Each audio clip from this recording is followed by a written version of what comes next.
If you want to effectively accommodate students with ADHD in your classroom, then here's some things that you're going to want to try.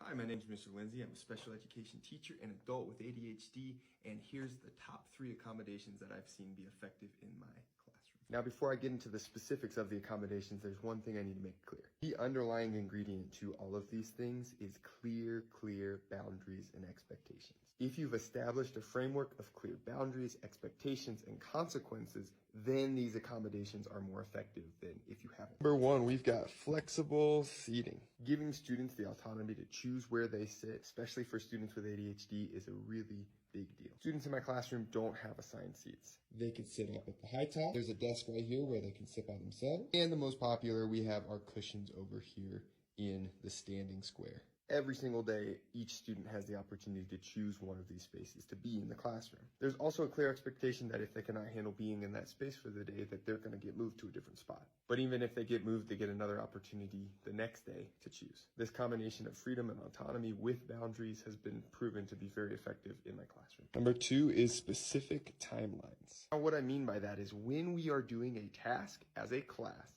I am going to set a specific timeline for it. If I say that we are going to spend 10 minutes doing notes, I'm going to set a timer and we're going to spend 10 minutes doing notes. If I say that we're going to work independently for 8 minutes and then switch into groups, then we're going to work independently for 8 minutes and then switch into groups. Giving students with ADHD these specific time blocks for what they're going to be doing in each of the times throughout the classroom really helps them not only focus for that time, but also be able to transition smoothly from activity to activity. Last one I like to call you talk, I write. Many students with ADHD struggle just to get started, but if you can get them started and you can help them trick their brain into starting something, it can lead them to getting locked in, hyper-focused, and actually completing the task that they're supposed to be doing. This one's not rocket science. It is exactly what it sounds like. I sit down with a student. This works especially well with math.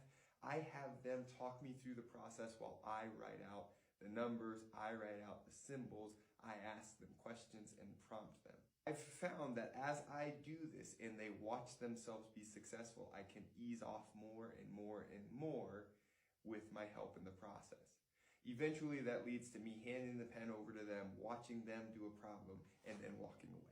These are just 3 of the ways that I seek to accommodate students with ADHD in my classroom to help them be successful academically. Let me know some of the ways that you have done this in your classroom.